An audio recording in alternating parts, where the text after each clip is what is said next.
So he prepared a few of his intimate associates, like Gadadhar and who else went? Gadadhar, Shivananda, Chandrasekhar, no.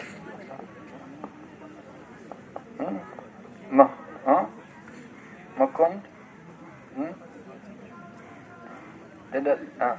So like that, some of the intimate, Nityananda, of course, Nityananda and Gadadhar, the most intimate there with Lord Caitanya Mahaprabhu. So he told them, I'm going to take sannyas. So they were prepared a little bit for it. They said, well, whatever you have to do, you have to do it. So they also came there to Katwa. And of course Lord Caitanya was only 24 years of age. He was a young man. His wife was 16 years old. And he had an elderly mother at home as well. Mother Sachi, a widow. Her husband, Jagannath Mishra, had passed away. And their eldest son, Vishwarup, had also left home and gone off and taken sannyas, and he never came home again. So it happened that Lord Caitanya Mahaprabhu had some encounter with the students in Navadvipa. After Lord Caitanya had taken initiation from Ishwarapuri and Gaya, and he had come back to Mayapur, he was regularly having kirtan, and he was often experiencing ecstasy, love of Krishna was awakening and to such an extent that he would feel overwhelmed. Mother Sachi wondered what to do. Mother Sachi thought maybe he has some illness. And she brought Srivas Pandit to the home. She thought, Srivas Pandit, come and look at my son. I think there's something wrong with him. Maybe you can suggest some medicine, maybe Ayurvedic treatment. Somebody said, put some special oil, drip the oil on the head, try to cool him down. So Srivas Pandit came there and he saw Lord Caitanya, he saw his mood, he saw how he was in so much ecstasy, so much in love for Krishna. When Srivas Pandit saw him, then Srivas said to Mother Sachi, I wish I had his disease. If I could get his disease, that will be the perfection of my life. So Srivas Pandit could understand the situation that Lord Caitanya was experiencing Krishna Prem, the most intense form of love for Krishna. So he was teaching, but the teaching, we heard how he opened a school when he was a very young man, and he was certainly a successful teacher. He had defeated Keshava Kashmiri, Digvijay, who had come there to Navadvipa. So Lord Caitanya had a lot of fame as a teacher of logic, and he had many students. But after his initiation, he had no interest anymore. When he would teach, he would simply explain everything in relation to Krishna. He would explain all the Sanskrit grammar in relation to Krishna. And he would tell the students, it's only Krishna, there's only Krishna, there's nothing but Krishna. Every word is actually Krishna, in relation to Krishna. So some of the students, they complained at first that, no, he's only speaking about Krishna, he's not teaching us the logic, we're not learning the grammar, we're not learning what we're supposed to learn. So Lord Caitanya was ready to resign, that yes, I can't teach anymore. But then some of the students, they also said, we also don't want to study anymore. We only want Krishna. You want Krishna, we also want Krishna. We're going to follow you. So like this, Lord Caitanya was so much involved so absorbed in Krishna. So one day he was chanting the names of the gopis, and a young student came there and heard him chanting the names of the gopis and said to him, "Why are you chanting the names of the gopis? You should chant Krishna's name. Krishna is the Supreme Lord." So Lord Caitanya Mahaprabhu was chanting the names of the gopis in a particular mood where the gopis feel some man. Where the gopis are in man, they feel some anger towards Krishna. You know, sometimes, particularly Srimati Radharani will go in that mood of man. She will become angry. She doesn't want to see Krishna anymore. I don't want to hear his name. I don't want anything to do with him anymore. So Lord Caitanya was developing the mood of the gopis, and he was chanting the names of the gopis in that mood. And the young boy came to him and said, "You should chant the name of Krishna." And when he heard Krishna, he grabbed a stake and he ran after the boy. Because he was in that mood, he didn't want to hear the name of Krishna. So he chased after the boy. But that student ran away, and he went and said to the other students, he said, "This Nimai Pandit, he's become too proud. He's so arrogant. You know, he picked up a stick today and he was chasing me. He's going to beat me with his stick." So all the students, all the friends of this boy, they all joined together and said, "That's terrible. We are going to go and get him. We will go and deal with him. We will beat him." So this was the situation. So when Lord Caitanya understood this, Lord Caitanya thought that I have appeared in this world to deliver the fallen souls. But if these fallen souls are going to attack me and beat me, then they will go into darker ignorance. They will never be delivered. So thinking like this, Lord Caitanya understood that the proper thing to do is to accept the renounced order of life. Because when I take sannyas, then all these people, they will all have to respect me. They will have to. It is said that when you see a sannyasi in the morning, that if you don't offer respects, then you have to fast for an atonement. That's what the scriptures say, that we're supposed to offer respect to the sannyasi, otherwise fast. So Lord Caitanya thought, if I take sannyas, then they will all respect. They will give proper respect. Other reasons were also there for Lord Caitanya taking sannyas. Earlier, when Lord Caitanya was having kirtan in the Srivasangam, some brahmana, some ritualistic karmakandi brahmana was desirous to see the kirtan. But Lord Caitanya told him, no, you cannot come to our kirtan. Lord Caitanya began the kirtan in Srivasangam only for the devotees, private gatherings, more intense mood of devotion. He didn't want the non-devotees coming. Later on, of course, Lord Caitanya gave the holy name to everyone. But initially, in the home of Srivas Thakur, it was only for the devotees. So Lord Caitanya told the sannyasi, told the brahmana, he told him, "Sorry, you can't come." So the brahmana said, "Then I'm going to curse you." And he took his Brahmin thread and he broke it and said, "I curse you. You will never enjoy material life." So Lord Caitanya was very happy, thought, "This is very nice." Therefore, later on, he took sannyas. He renounced the home. Lord Caitanya accepted sannyas from Keshava Bharati Goswami. Keshava Bharati Goswami was in the line of Shankaracharya.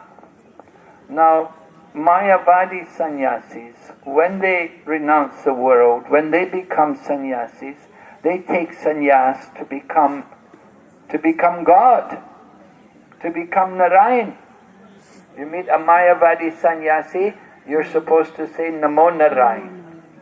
You who are is good, because they say when you take sannyas, then you're liberated into the oneness, into that oneness of the Brahman. But Keshava Bharati, although he was in the line of Shankaracharya, he was actually a devotee. And he understood the identity of Lord Caitanya Mahaprabhu. So when Lord Caitanya Mahaprabhu came to him for sannyas, Keshava Bharati was, at first he was thinking, how can I give you sannyas? You're the Lord himself. How can I give you? And even there was some discussion, what mantra to give. Mayavadis, they chant Tattvamasi. That you are. Thou art that, right? Thatness, the tattva, the oneness. So this is the Mayavadi mantra. So that is appropriate for Lord Caitanya Mahaprabhu, because he is the Supreme Lord himself. So for him, he can say Tattvamasi. So Keshava Bharati gave Lord Chaitanya sannyas, and when he gave him sannyas, then he had to consider what name to give him. There are different names for sannyasis. Alright? Some people are swamis, some are goswamis, some are puri, some are tirtha. Alright? We have Damodar, Dhira Damodar Maharaj, Damodar Swami. Right? My name is Narasimha, not Swami. There are many different names for sannyas. Prabhupada's name was Swami. Some other people Goswami, some Puri, some Tirtha. Names were given actually by Bhaktisiddhanta Saraswati Prabhupada. He had a list, 108 names of sannyas. So Keshava Bharati had to consider what would be the appropriate name for Lord Caitanya Mahaprabhu. So they decided to give him the name Krishna Caitanya. Now Caitanya was that was the brahmachari name. A servant, one who's the servant of Keshava Bharati. Bharati is the particular name of Lord Chaitanya's sannyas guru. So the Bharati sannyasis, very high order in the Shankaracharya line, their brahmachari servants are called Caitanya. So Nimai Pandit got the name Caitanya, and they put the Krishna Caitanya. So that was his sannyas name. Mayavadis take sannyas to become one. Vaishnava sannyas, however, is different. The Mayavadis, they have ekadanda, one rod, oneness, that it's only one, there's only the oneness, everything is one. Tattvamasi, sarvam kalvidam brahma. This is their thinking, everything is Brahman. There's only the oneness, there's no variety. But Vaishnavas, they take Tridandi sannyas, 3 rods, body, mind and words, all in the service of Krishna. The Vaishnavas take sannyas not to become one with the Lord, but to engage everything in the service of the Lord. So that's a big difference. Caitanya Mahaprabhu, although he accepted sannyas from Keshava Bharati, who was in the line of Shankaracharya, he, of course, is teaching everyone how to use everything in the service of Krishna. Keshava Bharati gave him the sannyasi rod. Later on, Lord Nityananda broke that danda. Broke it into 3. One reason was, that he doesn't need a danda. Because Lord Caitanya doesn't belong to any of the ashrams. He's above all that. Just like we were talking the other evening about Nityananda, that he is Avadut. Avadut means they don't belong to any particular ashram. So similarly, Lord Caitanya is transcendental to all the ashrams. So when Lord Caitanya gave his sannyasi rod to Lord Nityananda broke it. Oh, he broke it into 3. Because he's actually a Tridangi sannyasi, not a Vaishnava sannyasi. Another reason is Lord Nityananda doesn't want to see Lord Caitanya as a sannyasi. He sees him as the Supreme Lord. Lord Caitanya asked Lord Nityananda, "Where's my danda? What happened to my danda? Where's my danda?" Lord Nityananda said, "Oh, don't you remember? We were having kirtan and you jumped up and you fell on the danda and it broke." So I threw it away. Lord Caitanya was a little upset, quite upset. He said, "I'm going to Puri on my own. You can go alone. I'm not going with you." So like this is Lord Caitanya Pastime. He gave up the home. He left his mother and his young wife. Was it neglectful? Was it cruel on his part? We should understand Lord Caitanya accepting sannyas, it was to benefit the world.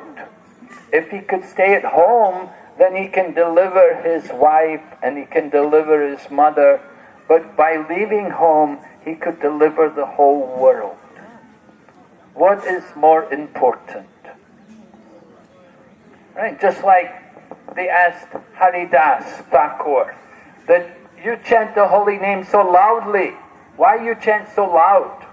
Haridas said, if I chant the holy name in my mind, it's good for me, but nobody else benefits. But when we chant the name loudly, then everyone who hears, they're all benefiting. So who's better? One who maintains himself or one who maintains 100 people? One can maintain 100 people. Obviously that is better than just maintaining one person. So Lord Caitanya took sannyas to deliver the whole world, to initiate the Sankirtan, Kali Yuga Dharma, Harinam Sankirtan, Krishna Shakti Vininahi Tara Pravartan. What better person than Lord Krishna himself to establish the Yuga Dharma and the chanting of the holy name? So Lord Caitanya accepted the renounced order of life.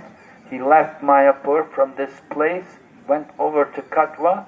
You go to Katwa and you can see there at the temple, there's a little temple in the town, Keshava Bharati's ashram, where it used to be. And they have samadhi, Lord Chaitanya's hair is in samadhi there. Because the hair of Lord Caitanya is not different from Lord Caitanya. It's all spiritual. It's all pure, transcendental. So when Lord Caitanya took sannyas and shaved his hair was put into samadhi. All of the paraphernalia of Krishna is transcendental. Prabhupada was always concerned about the madangas. If we put the madanga on the ground, what? Prabhupada would get upset. Don't put kartals on the ground. Don't put madangas on the ground. We would have special stands made. Prabhupada was training us, teaching us how everything is pure, spiritual, transcendental when it's used in the service of Krishna. We have to take care of it.